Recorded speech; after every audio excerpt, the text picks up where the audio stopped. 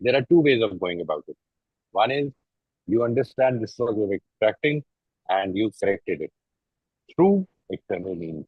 The other is where you went through a transformation in your feeling or a transformation in your approach.